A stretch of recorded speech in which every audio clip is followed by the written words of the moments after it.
নমস্কাৰ কথনৰ এক বিশেষ অনুষ্ঠানলৈ আপোনালোকক আদৰণি জনাইছোঁ। আমি আজি এখন কিতাপৰ কথা পাতিবলৈ ওলাইছোঁ। অসমৰ প্ৰথম মুখ্যমন্ত্ৰী আছিল লোকপ্ৰিয় গোপীনাথ বৰদলৈ আৰু প্ৰথমতে তেখেতক প্ৰধানমন্ত্ৰী বোলা হৈছিল। লোকপ্ৰিয় গোপীনাথ বৰদলৈৰ বিষয়ে লোকপ্ৰিয় গোপীনাথ বৰদলৈ এতিয়া এটা কিংবদন্তি দৰে হৈছে। কিন্তু লোকপ্ৰিয় গোপীনাথ বৰদলৈৰ বিষয়ে যে তেখেত হৈছে আমি যদি আধুনিক অসম নিৰ্মাণৰ কেইগৰাকীমান পুৰুধা ব্যক্তিৰ কথা কওঁ তেতিয়াহ'লে আধুনিক অসম নিৰ্মাণৰ প্ৰথমগৰাকী ব্যক্তিৰ নাম আহিব লোকপ্ৰিয় গোপীনাথ বৰদলৈ। কিন্তু আচৰিত কথা যে লোকপ্ৰিয় গোপীনাথ বৰদলৈৰ বিষয়ে পুৰণা মানুহ আটাইবোৰেই জানে, আমাৰ বয়সৰ মানুহেও জানো, কিন্তু তেওঁৰ বিষয়ে এখন প্ৰামাণিক গ্ৰন্থ, এখন গুৰুত্বপূৰ্ণ কিতাপ, তেওঁৰ জীৱনৰ আটাইবোৰ দিশ সাঙুৰি তেনেকুৱা এখন কিতাপ আমাৰ হাতত এতিয়াও নাই। তাৰ অভাৱ এটা আমি অনুভৱ কৰিছোঁ। আৰু আজিৰ এই যিটো অনুষ্ঠান, এই অনুষ্ঠানটোৰ পৰা আপোনালোকে গম পাব যে কি এটা ঘটনা ঘটিবলৈ গৈ আছে, বা লোকপ্ৰিয় ভাৰত ৰত্ন লোকপ্ৰিয় গোপীনাথ বৰদলৈৰ বিষয়ে কেনে এখন কিতাপ প্ৰকাশ কৰিবলৈ যোৱা হৈছে, প্ৰকাশ হৈ ওলাব 2-4 দিনৰ ভিতৰতে। আৰু আজি এই অনুষ্ঠানটোত মোৰ লগত আছে বাওঁফালে এখেত শংকৰলাল গোয়েংকা। তেখেত হৈছে জীৱনৰাম মুংগী দেৱী পাব্লিক চেৰিটেবল ট্ৰাষ্টৰ তেখেত মূল ট্ৰাষ্টি। আৰু আমাৰ লগত আছে গোপীনাথ বৰদলৈ, লোকপ্ৰিয় গোপীনাথ বৰদলৈৰ কনিষ্ঠতম পুত্ৰ বলীন বৰদলৈ। আৰু মোৰ লগত আছে অন্বেষাৰ সম্পাদক দুদুলমণি শৰ্মা।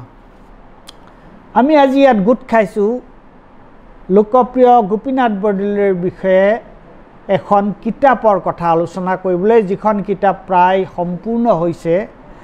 যে এই যে আপোনাৰ যিখন কিতাপৰ কথা আমি পাতিবলৈ ওলাইছোঁ, প্ৰথমতে মই আপোনাকে সুধিছোঁ,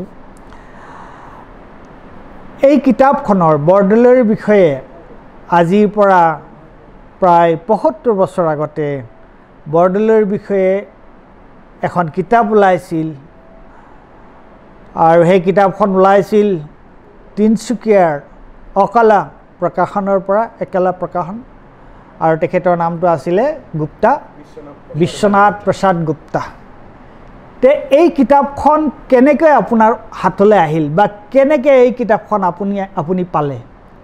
মই প্ৰথমতে আপোনাক অলেখ ধন্যবাদ জনাইছোঁ এই কিতাপখনৰ বিষয়ে যে এটা আলোচনা কৰিব বিচাৰিছে আজি। বিশেষকৈ মই আমাৰ লোকপ্ৰিয় গোপীনাথ বৰদলৈ পৰিয়ালৰ পিনৰ পৰা আপোনাক অলেখ ধন্যবাদ জনাইছোঁ। এই কিতাপখনৰ কথা ক'লে 1975 চনত মই বাগানত আছিলোঁ, নাওপিটা বাগানৰ মেনেজাৰ আছিল, তেতিয়া মই চাওঁ দিছিলোঁ। তাতে মোৰ এজন বন্ধু আছিল ৰবীন বৰঠাকুৰ। ৰবীন বৰঠাকুৰে সেই কিতাপখন মোৰ সেই 75 চনত দেই মোক ক'লে যে এনেকুৱা বলীন এখন তোমাৰ দেউতাৰ ওপৰত কিতাপখন আছে, তুমি ৰাখা আৰু পঢ়িবা। তেতিয়া মই ক'লোঁ যে ঠিক আছে, মই তুমি বুলিয়ে মাতোঁ।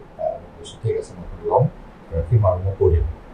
তেতিয়া মই অলপ পঢ়িছিলোঁ, কাৰণ হিন্দীত আছে, হিন্দীত মই খুব পাৰ্গত নহয় মাজে পঢ়ি পেলাই মই কিতাপখন পঢ়িলোঁ।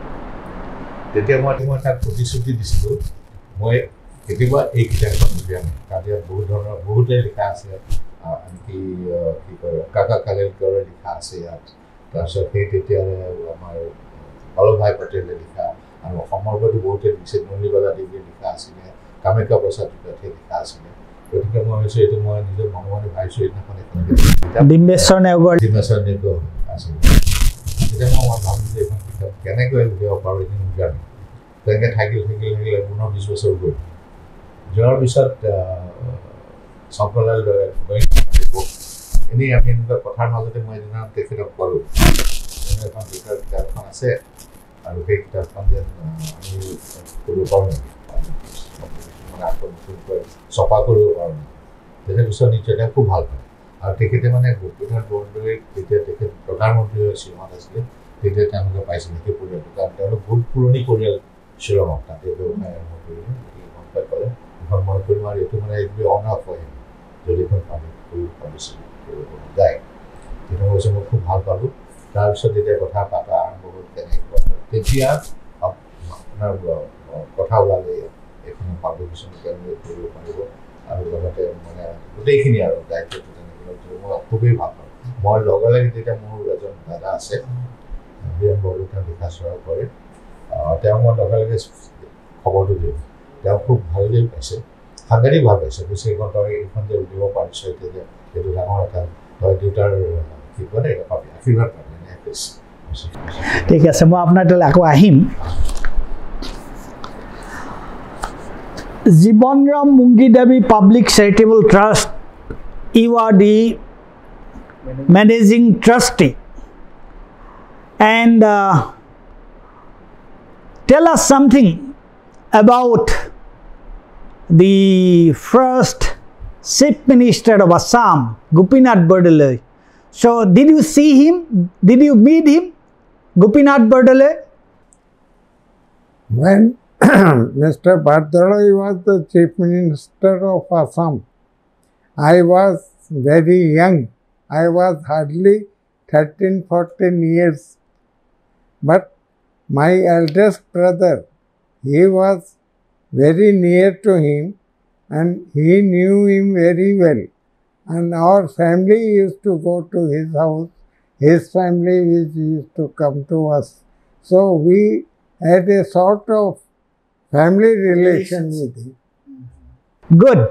Now, he said when he brought this book to you, this book, Hindi book to you, so why you got interested to bring this out, publish this book?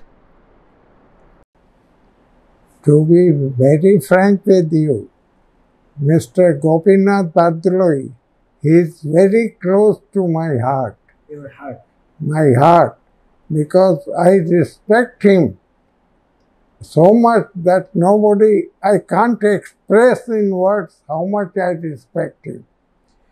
I believe he is the man who saved us from going to Pakistan. If he was not there, I don't know what would have been happened to us, our family, our Assam, our Northeast. So when the proposal came through Mr. Bolind Bordoloi to me, it took me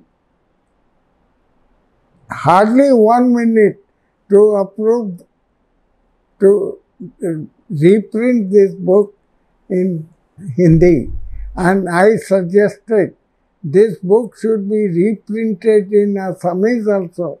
So it will have a very wide circulation and more people will know about him.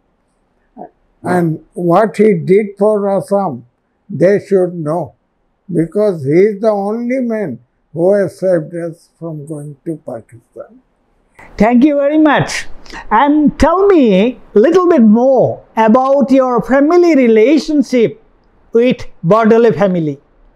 No, as I told you, I was very young, so I don't know much about this thing, but one thing I am very sure, because his family used to come to our home, we used to go to his home, and my brother and Mr. Bordoloi, they were very close to each other.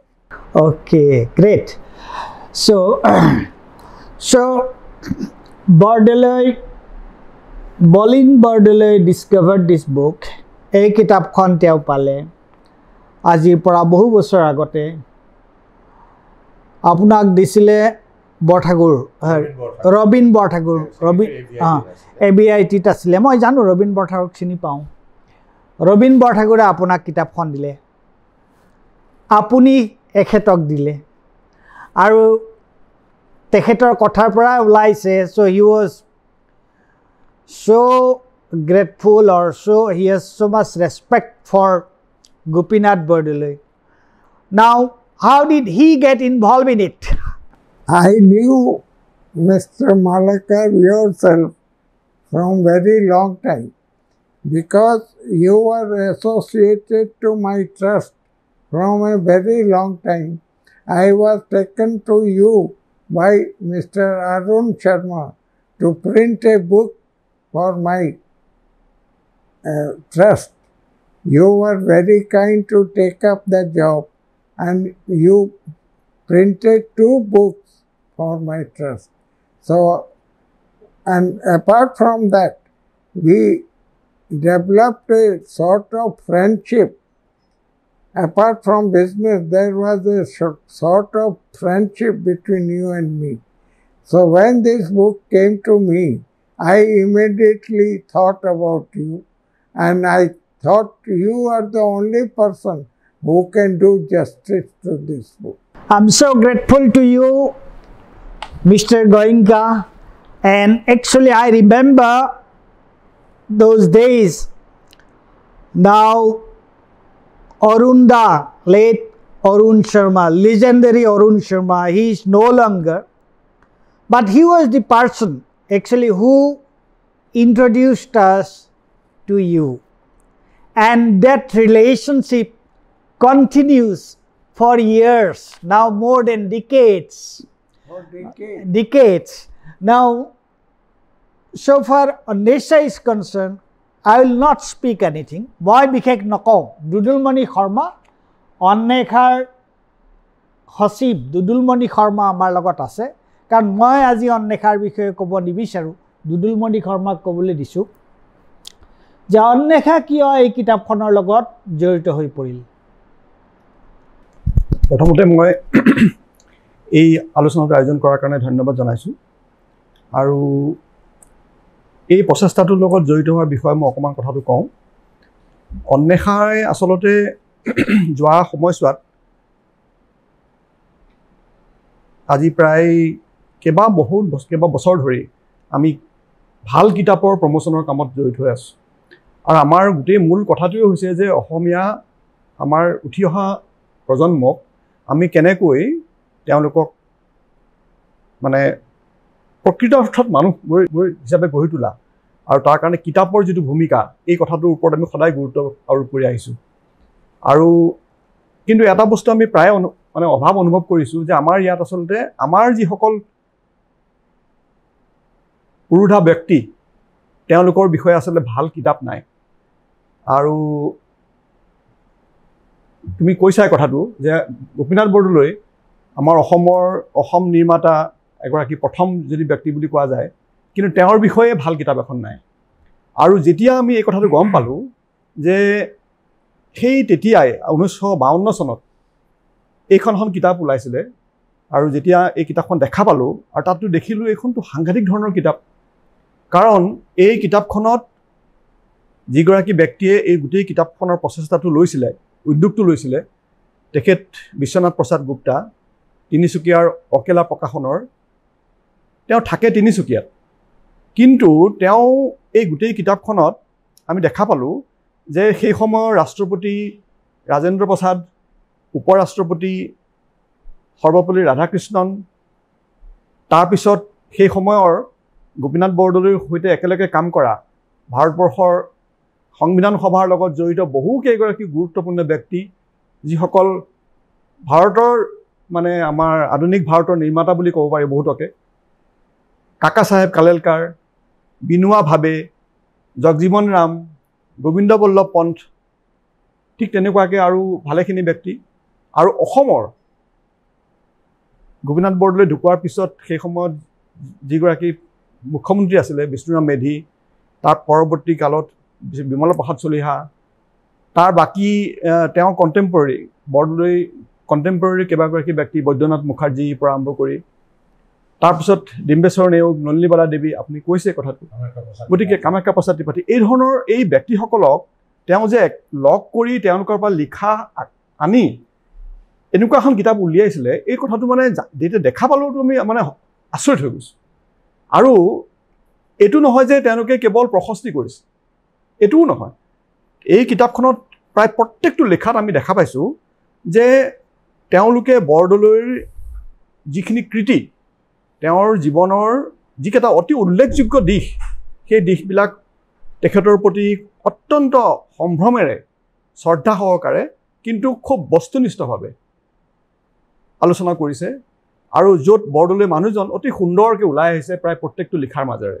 গতিকে তেতিয়া লগে লগে আমি দেখিলোঁ যে কিতাপখন হিন্দীত reprint কৰাটোতো গুৰুত্ব আছেই, কিন্তু যদি অসমীয়ালৈকো কৰা যায় এইটো এটা সাংঘাতিক ধৰণৰ এটা মানে খুব প্ৰয়োজনীয় আৰু গুৰুত্বপূৰ্ণ কাম হ'ব। আৰু যেতিয়া প্ৰস্তাৱটো আহিলে আমি লগে লগে এই কামটোত জড়িত হ'বলৈ পাই খুব নিজকে বৰ মানে গৌৰৱান্বিত অনুভৱ কৰিছোঁ। গতিকে তেনেকৈ আমি এই প্ৰচেষ্টাটোৰ লগত জড়িত হ'লোঁ। অসমীয়া কিতাপখন হিন্দীৰ পৰা অসমীয়ালৈ কোনে অনুবাদ কৰিছে? এতিয়া ইংৰাজীৰ পৰা কিতাপ অনুবাদ কৰা মানুহ আমাৰ ইয়াত বহুত আছে, কিন্তু হিন্দীৰ পৰা কিতাপ অনুবাদ কৰাৰ কথাটো এটা অসমত এটা সঁচাকৈ সমস্যা হৈ আছে। গতিকে কিন্তু আমাৰ কাৰণে এটা খুব ভাল কথা যে এজন মানুহক আমি খুব আগৰ পৰা চিনি পাওঁ, আৰু তেখেতে হিন্দী বিভাগতেই কাম কৰিছিলে এটা ইঞ্চুৰেঞ্চ কোম্পানীত বিষয়া হিচাপে, শৰৎ চন্দ্ৰ মালাকাৰ। তেওঁ খুব মানে ফৰ্চুনেটলি তেওঁ তোমাৰে দাদা। গতিকে নাই নাই নাই তেওঁ হিন্দী এইটা আছিলে, তেওঁ হিন্দী মানে প্ৰশিক্ষণ তেওঁ অসমৰ বাহিৰত আছিল, কৰ্পৰেট বেংকত কাম কৰিছিল।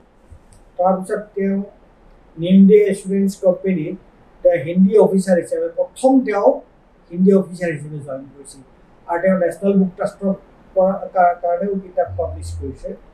আৰু তাৰপিছত তেওঁ নিমডে এচুৰেঞ্চৰ ওপৰলৈ গৈ তেওঁ তাৰ পৰা ৰিটায়াৰ হ'ল, কিন্তু তেওঁ প্ৰথম সোমাইছিলে হিন্দী অফিচাৰ হিচাপে।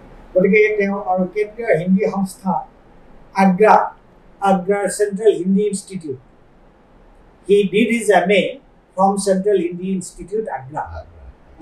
Long time back, decades ago. গতিকে দখল আছে, আৰু সেই দখল যে আছে তেওঁৰ এই অনুবাদটোতে গম পালোঁ আমি। অতি সুন্দৰ অনুবাদ কৰিছে, সাৱলীল অনুবাদ কৰিছে, আৰু মানে তেওঁ জাষ্টিছ কৰিছে বুলি ক'ব লাগিব কিতাপখনৰ প্ৰতি। মই এটা কথা মানে দেখিলোঁ, এই কিতাপখনত বিশ্বনাথ প্ৰসাদ গুপ্তাৰ তেওঁৰ যিটো এই কিতাপখনত তেওঁ যিটো ধৰণে জড়িত হৈ আছিলে এই গোটেই প্ৰচেষ্টাটোত, এনেকুৱা দ্বিতীয় এজন ব্যক্তি চাগে আমি পোৱা টান হ'ব। মানে ইমান ইনভলভ হৈ তেওঁ এই প্ৰচেষ্টাটোৰ লগত জড়িত হৈছিলে, আৰু সেইটো তেওঁৰ যিখিনি তেওঁৰ এডিটৰিয়েল কমেণ্ট বা তেওঁৰ নিজৰ যিটো লিখা তাত বৰ সুন্দৰকৈ সেইটো প্ৰকাশ পাইছে। আৰু এতিয়া আমাৰ কাৰণে খুব ভাল কথা যে আজি গোৱেংকাজীৰ দৰে এগৰাকী মানে অসমক ভালপোৱা ব্যক্তি, এগৰাকী উদ্যোগী ব্যক্তি, তেখেতে এক মুহূৰ্ত সময় নোলোৱাকৈয়ে তেওঁ এই প্ৰচেষ্টাটোৰ লগত জড়িত হৈছে, তেওঁ আগবাঢ়ি আহিলে মানে প্ৰকাশ কৰিবলৈ। কিন্তু বিশ্বনাথ প্ৰসাদ গুপ্তাই কেনেকৈ কষ্ট কৰিছিলে মই এতিয়া তাত দেখিছোঁ। তেওঁ যদিও এই কিতাপখনৰ লগত মানে তাৰ যিটো তেওঁলোকৰ কমিটি আছিলে তাত বিষ্ণুৰাম মেধি বা অন্যান্য ব্যক্তিসকল জড়িত হৈ আছিলে, কিন্তু তেওঁলোকৰ পৰা তেওঁ কিন্তু কোনো আৰ্থিক সহায় লোৱা নাই। চৰকাৰী সহায় নোলোৱাকৈ তেওঁ সেই সময়ত 1500 টকাকৈ তেওঁক বহুতে সহায় বৰঙণি দিছিলে। আৰু বিশেষকৈ ডিব্ৰুগড় আৰু গুৱাহাটীৰ মাৰোৱাৰী যিখিনি সমাজ, এই হনুবক্সলাল কানৈ কলেজৰ যিগৰাকী মূল প্ৰতিষ্ঠাতা, তেওঁ আৰু তেনেকুৱা বহুত কেইগৰাকী ব্যক্তি তেওঁলোকে ছাপোৰ্ট কৰিলে, আৰু ফলস্বৰূপে কিতাপখন ওলাল। মই তাৰ পৰৱৰ্তী পৰ্যায়ৰ কথা একো নাজানো, কিতাপখন কিমান বিক্ৰী হ'ল, কেনেকুৱা হ'ল, কি কথা। কিন্তু এই যে তেওঁ অসম আৰু ভাৰতৰ সেই সময়ৰ অত্যন্ত বিদগ্ধ আৰু বিশিষ্ট ব্যক্তিসকলক তেওঁ এই প্ৰচেষ্টাটোৰ লগত যে জড়িত কৰিব পাৰিলে, সেইটো এটা মই ভাবোঁ যে এটা সাংঘাতিক গুৰুত্বপূৰ্ণ দিশ। I'll again come to you. Now again I have come to you. The father of this book was Vishwanath Prasad Gupta. one person who came from UP to Tinshukia, Assam. So he was a Marwari. And now this book is getting a second birth through you. So what would you like to say? No. He was the father, and this is reborn again through you. I'm very much honored to get this book printed, and I'll call myself a Assamese Marwari who takes in pride. Yes. Take this pride to print this book, and I respect Sri Bardaloji so much. I'll call him Devdut in my words, because God never does anything himself. He said he sent somebody to this earth to perform his duties. And Mr. Bardaloji is one of God's messengers who did this thing, and he saved Assam from going to Pakistan. Now, another thing, people who are aware of the cultural activities in Assam, particularly the film industry, everybody knows how much you have done for the promotion and development of Assamese film industry. People know about it. But now, you have actually published, earlier also, you published Heritage Shillong, a very good, valuable publication. Heritage Guwahati also. Then you published Heritage Guwahati. Then you actually collaborated with us. You helped us to bring out two very important books. One about Assam's, you see, the rhinoceros, one her rhinoceros. Another one about Assam's political, you see, history, freedom struggle. So this is another milestone. So for the publishing contribution of Goenka Trust is concerned. So how do you feel about it? I feel very good about it, and I feel so good by publishing these books. I feel that I am doing certain services to my people of Assam who deserve it, because I am born and brought up in Assam. So I consider myself as I told you earlier, as Assamese Marwari, and I am performing my duties by publishing this book, doing social work, producing picture, and distributing Assamese picture, exhibiting Assamese picture. So I feel so proud of myself that in this life I could do something for my Assam, where I was born and brought up. You belong, I must say, and I must congratulate you. You belong to that tradition of Jyoti Prasad Agarwala, tradition of Jyoti Prasad Agarwala's father and others, who actually, we cannot think of Assamese culture without their contribution. Same way, we cannot think of Assamese film, present Assamese film industry, without the contribution of Shankarlal Goenka. And he is a proud son, Assamese Marwari, I must say. Thank you very much. Apnak moi ami অনুষ্ঠানটোৰ পৰা শেষৰ ফালে আহিছোঁ। এই গোটেই কামটোৰ লগত জড়িত হ'বলৈ পাই আপোনাৰ ফালে মই যেতিয়াই চাওঁ, মই সেইদিনাও কৈছোঁ যে মোৰ এনেকুৱা লাগে যেন গোপীনাথ বৰদলৈয়ে মোৰ চকুৰ আগত বহি আছে, তেনেকুৱা মোৰ অনুভৱ হয়। গতিকে এই যে আপুনি ধৰক আপোনাৰ দেউতাৰ কাৰণে আপুনি এই ধৰণৰ কাম এটা আপুনি কৰিব পাৰিলে, ফাইনেলি গৈ পেলাই কামটো হ'ল আৰু 5 তাৰিখে এখন উন্মোচন হ'ব, গতিকে আপোনাৰ কেনেকুৱা ধৰণৰ অনুভৱ হৈছে? প্ৰথম কথা মই ভাবোঁ যে দেউতা গোপীনাথ বৰদলৈ তেখেতে এই কিতাপখনৰ কথা নিশ্চয় তেওঁ এটা আমাক আশীৰ্বাদ দিছে, আৰু আশীৰ্বাদটো এনেকৈ পাইছোঁ আমি গোটেইবিলাকে। আমি এটা পৰিয়ালৰ নিচিনা হৈ কাম কৰিছিলোঁ, আৰু বিশেষকৈ গোয়েংকা ডাঙৰীয়াক মই অলেখ ধন্যবাদ জানো। যেতিয়া মই কিতাপখন তেখেতক দেখুৱাইছিলোঁ, without any hesitation, without any time, তেওঁ কৈছে এইখন মই কৰিম। তাৰমানে এনেকুৱা এটা আহি গ'ল, মানে গোপীনাথ বৰদলৈৰ পৰা বা দেউতাৰ পৰা ভগৱানৰ এটা আশীৰ্বাদ আহিলে। গতিকে সেইকাৰণে এই কিতাপখন যে হৈছে এটা মোৰ দৃঢ় বিশ্বাস, কাৰণ এতিয়া এনেকুৱা এটা পৰিস্থিতি হৈছে অসমত, যিটো চবেই জানে আৰু সেইখিনি কথা নকওঁ মই।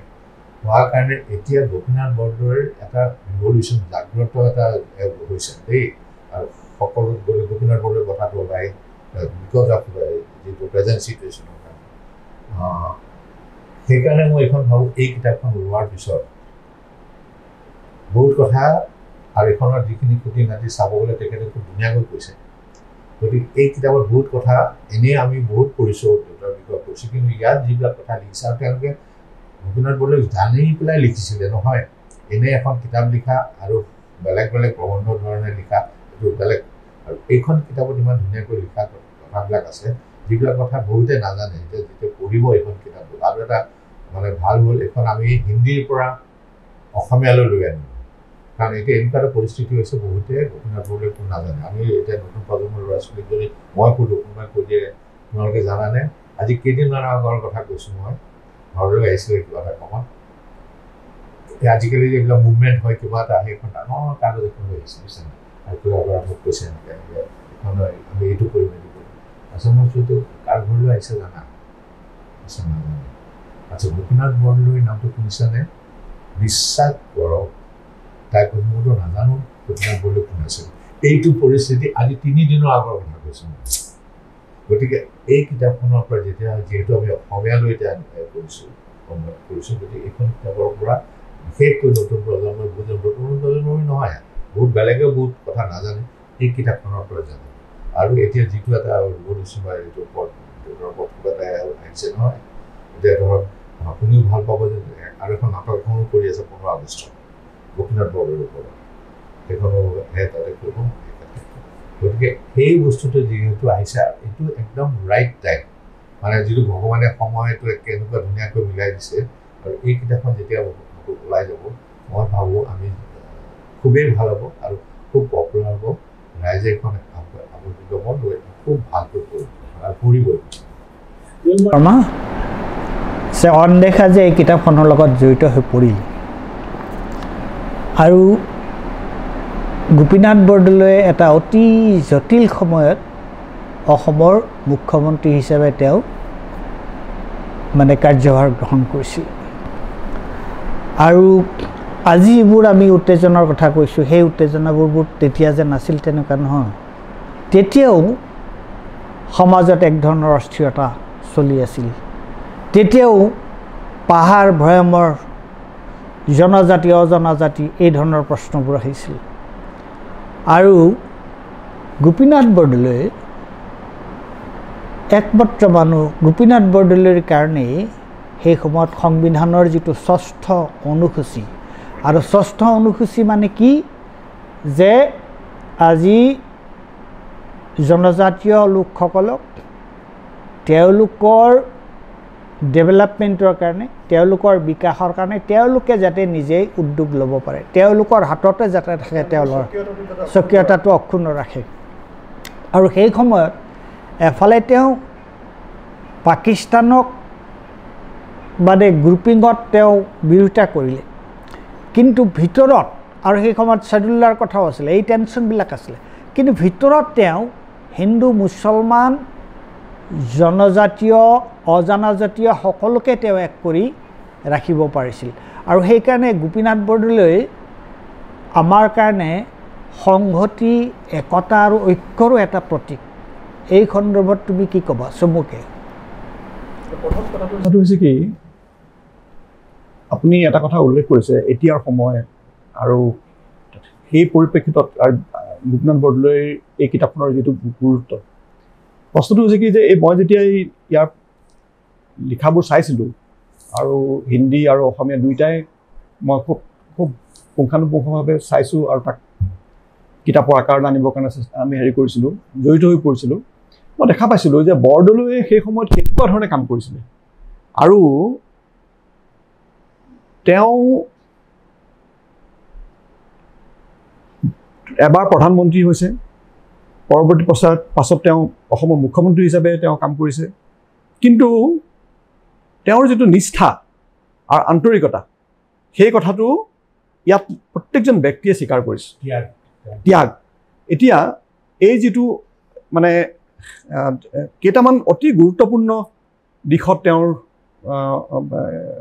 যিটো কণ্ট্ৰিবিউশ্যন তেওঁৰ বৰঙণি সেইটো কথা এই লেখাবিলাকৰ মাজত ওলাই আহিছে তাৰ ভিতৰত এটা হৈছে এই যিটো গ্ৰুপিঙৰ বিৰুদ্ধে তেওঁৰ যিটো যুঁজ গোপীনাথ বৰদলৈয়ে যদি সেই সময়ত এই ৰোলটো প্লে নকৰিলেহেঁতেন তেতিয়াহ'লে সঁচাকৈ গোৱেংকাজীয়ে যিটো কথা কৈছে কেনেকুৱা এটা পৰিস্থিতিলৈ আমি গ'লোগৈহেঁতেন গতিকে এটা সেইটো দ্বিতীয়তে ইয়াত যিটো যেতিয়া গোপীনাথ বৰদলৈয়ে গান্ধীজীৰ ওচৰলৈ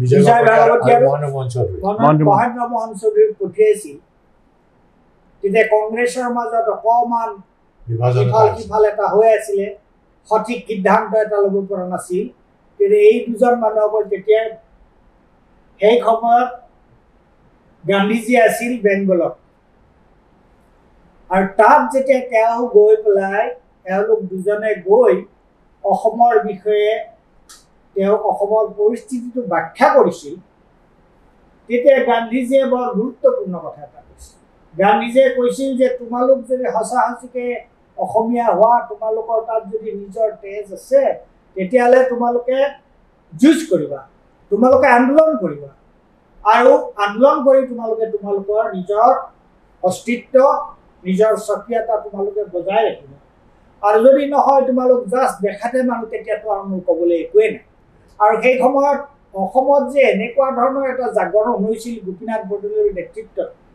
সেই কথাটো বাহিৰৰ মানুহে ভালকৈ গম পোৱা নাছিল কাৰণ এতিয়াৰ দৰে তেতিয়া প্ৰচাৰ মাধ্যম ইমান সক্ৰিয় নাছিল কিন্তু যেতিয়া গান্ধীজীৰ আশীৰ্বাদ লৈ যেতিয়া মহেন্দ্ৰ মোহন চৌধুৰী আৰু বিজয় ভাগৱতী আহি অসম পালে তেতিয়া কিন্তু গোটেই এটা জাগৰণ জনজাগৰণ সঞ্চাৰ হোৱাৰ দৰে হ'ল আৰু তেতিয়া সমগ্ৰ অসমত তেতিয়া কিন্তু কংগ্ৰেছৰ কেন্দ্ৰীয় নেতৃবৃন্দও এই কথাটো মানি ল'লে যে নাই এই গ্ৰুপিঙত অসমক চামিল কৰাৰ যিটো প্ৰশ্ন গতিকে সেইটোৱেই এতিয়া কিন্তু মই ইয়াত যিটো আটাইতকৈ গুৰুত্বপূৰ্ণ দিশ তেওঁ এফালে চাদুল্লাৰ লগত তেওঁ যুঁজ কৰিবলগীয়া হৈছে গ্ৰুপিঙৰ বিৰুদ্ধে যুঁজ কৰিবলগীয়া হৈছে কিন্তু আপুনি এটা কথা মন কৰিব যে তেওঁৰ মাজত এই যে সকলোকে লৈ পেলাই আগবঢ়াৰ যিটো কথা আপুনি মন কৰিব অসমত গোপীনাথ বৰদলৈয়ে একমাত্ৰ ব্যক্তি যিয়ে হজৰত মহম্মদৰ বিষয়ে কিতাপ লিখিছে গতিকে এইটো কথা তেওঁৰ মনত কোনো সাম্প্ৰদায়িক ভেদাভেদৰ ভাৱ তেওঁৰ মনত নাই তেওঁ সামগ্ৰিকভাৱে অসমীয়া জাতিটোক ভাল পাইছিলে অসমখনক ভাল পাইছিলে আৰু সেইকাৰণে তেওঁ যদিও গ্ৰুপিঙৰ বিৰুদ্ধে তেওঁ ফাইট কৰিছে কিন্তু তেওঁ কোনো সংকীৰ্ণ মনোভাৱ এটা লৈ পেলাই কাম কৰা নাই আৰু তাৰ প্ৰমাণ এই হজৰত মহম্মদৰ কিতাপ অকল হজৰত মহম্মদেই নহয় যীশুখ্ৰীষ্টৰ বিষয়ে লিখিছে আৰু তেনেকুৱা ধৰণৰ তেওঁৰ সাংঘাতিক ধৰণৰ এক নম্বৰ কথা দুই নম্বৰ কথা সেই সময়ত এই যিটো তুমি কৈছাই যে পাহাৰ ভৈয়ামৰ মাজৰ যিটো সংঘাতৰ যিটো কথা আৰু বৰদলৈ আচলতে তেওঁ সেই সময়ত ইমান বেছিকৈ তেওঁ ইনভলভ হৈ পৰিছিলে তেওঁ গোটেই ৰাস্তা ঘাটবিলাকৰ কাৰণে বেয়া ৰাস্তা যোগাযোগৰ তেওঁৰ শাৰীৰিক অৱস্থা বেয়া আছিলে তেওঁ জেলত থাকোঁতেও তেওঁ অসুস্থতা ভোগাৰ কাৰণে তেওঁ মানে সোনকালে তেওঁক উলিয়াইও দিয়া হৈছিলে কিন্তু তেওঁ স্বাস্থ্যৰ প্ৰতি তেওঁৰ যিটো গুৰুত্ব যিটো গান্ধীজীয়ে তেওঁক কেনেকুৱাকৈ তেওঁৰ প্ৰতি কনচাৰ্ণ হৈছিলে তেওঁ কেনেকৈ সেই কথাটো এই কিতাপখনত অতি সুন্দৰকৈ ওলাই আহিছে কেইবাটাও লিখাৰ মাজেৰে কিন্তু তেওঁ যিমান গুৰুত্ব দিব লাগিছিলে স্বাস্থ্যৰ প্ৰতি সিমান তেওঁ দিয়া নাছিলে তাৰ অন্য কাৰণ একো নাই তাৰ কাৰণ তেওঁ অসমখনক ভাল পোৱা অসমখনক যাতে সকলোৰে মাজত একেলগে সমিল মিলেৰে থকা আৰু তাৰ প্ৰেছাৰ তেওঁৰ স্বাস্থ্যৰ ওপৰত পৰিছিলে গতিকে এই মানে বৰদলৈৰ এই যিবিলাক দিশ কিছুমান এটা কথা মই মন কৰিছোঁ যে ডিম্বেশ্বৰ মই চমুকে ক'বলৈ যাওঁ মানে কথাটো ডিম্বেশ্বৰ নেওগৰ লিখাটোত এটা মই দেখা পাইছোঁ তেওঁক অসম সাহিত্য সভাৰ আজীৱন সদস্যৰ কাৰণে 101 টকা বিচাৰিছিলে তেওঁ সন্মতি প্ৰকাশ কৰিছে কিন্তু দিবলৈ পইচা নাই বেলেগ এজনে তেওঁক সেই পইচাটো দি পেলাই হেৰি কৰিছিলে তেনেকুৱা ধৰণৰ গতিকে এটা অত্যন্ত চিম্পুল সহজ সৰল এটা তেওঁৰ জীৱন তেওঁ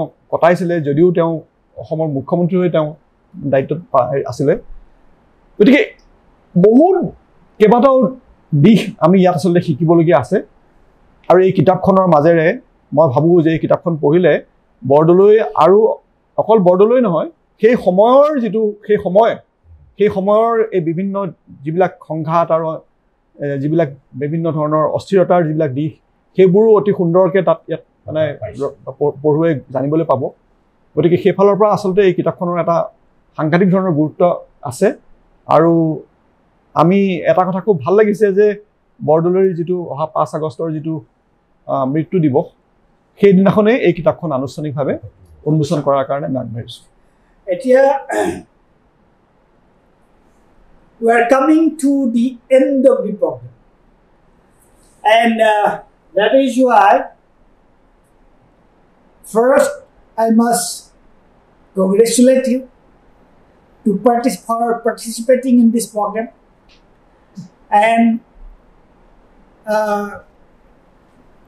doing everything possible to bring this book out আৰু আপোনাক ধন্যবাদ জনাইছোঁ যে আপুনি বৰদলৈ দেৱৰ বিষয়ে গোপীনাথ বৰদলৈৰ বিষয়ে এনেকুৱা এটা সোণৰ খনি বুলি ক'ব লাগিব তেনেকুৱা এখন কিতাপ it's a gold mine about Gopinath Bordoloi তেনেকুৱা এখন কিতাপ আপুনি উলিয়াই আনিছে আপুনি এখেতক দেখুৱাইছে আৰু মই ভাল পাইছোঁ যে মই নিজেও আৰু দুলুমণি শৰ্মা অনদেখা এই কামটোৰ লগত জড়িত হৈ আছে মই এটা কথাৰে এই অনুষ্ঠানটো সামৰণি মাৰিব বিচাৰিছোঁ সেইটো হৈছে যে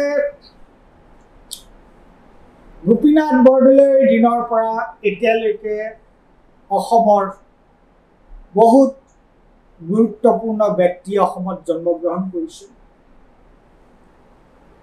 আৰু সৰ্বভাৰতীয় স্তৰতো বহুতেই খ্যাতি পাইছে কিন্তু এই কিতাপখনে প্ৰমাণ কৰিব যে গোপীনাথ বৰদলৈৰ যিটো সৰ্বভাৰতীয় যিটো খ্যাতি যিটো সুনাম আৰু সৰ্বভাৰতীয় পৰ্যায়ত গোপীনাথ বৰদলৈক মানুহে যেনেকৈ জানিছিল মই নাভাবোঁ যে অসমৰ অইন কোনোবা এজন ব্যক্তি কোনোবা এজন নেতা এতিয়াও সেই পৰ্যায় পোৱা নাই গোপীনাথ বৰদলৈৰ পৰ্যায় পোৱা কিয়নো গোপীনাথ বৰদলৈৰ আপোনালোকে যদি কিতাপখন পঢ়ে তেতিয়া গম পাব যে চৰ্দাৰ বল্লভভাই পেটেলে গোপীনাথ বৰদলৈৰ বিষয়ে কৈছে জগজীৱন ৰামে গোপীনাথ বৰদলৈৰ বিষয়ে কৈছে কাকা চাহেব কালেলকাৰে গোপীনাথ বৰদলৈৰ বিষয়ে কৈছে তাৰপিছত নুৰুল হাছান হুমায়ুন কবিৰ হুমায়ুন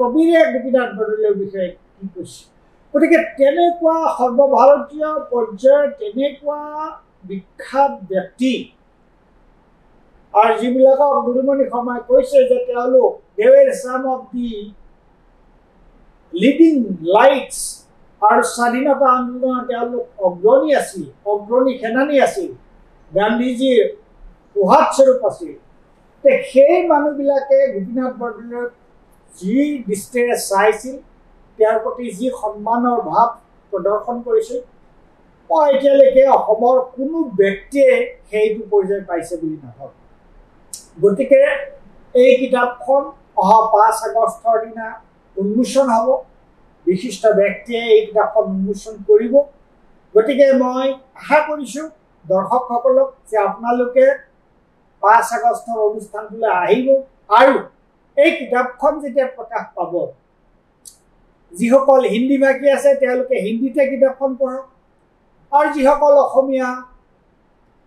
অসমীয়াত কিতাপখন পঢ়িব বিচাৰে তেওঁলোকে অসমীয়াত কিতাপখন পঢ়ক মই ভাবোঁ এইখন কিতাপ অসমৰ প্ৰতিখন স্কুল হাইস্কুল হায়াৰ ছেকেণ্ডেৰী কলেজত এই লাইব্ৰেৰীবিলাকত এই কিতাপখন থাকিব লাগে এনেকুৱা এখন গুৰুত্বপূৰ্ণ কিতাপ গতিকে এইখিনিকে কৈ মই আপোনালোক সকলোকে এই অনুষ্ঠানত অংশগ্ৰহণ কৰাৰ কাৰণে ধন্যবাদ জনাই সামৰণি মাৰিছোঁ নমস্কাৰ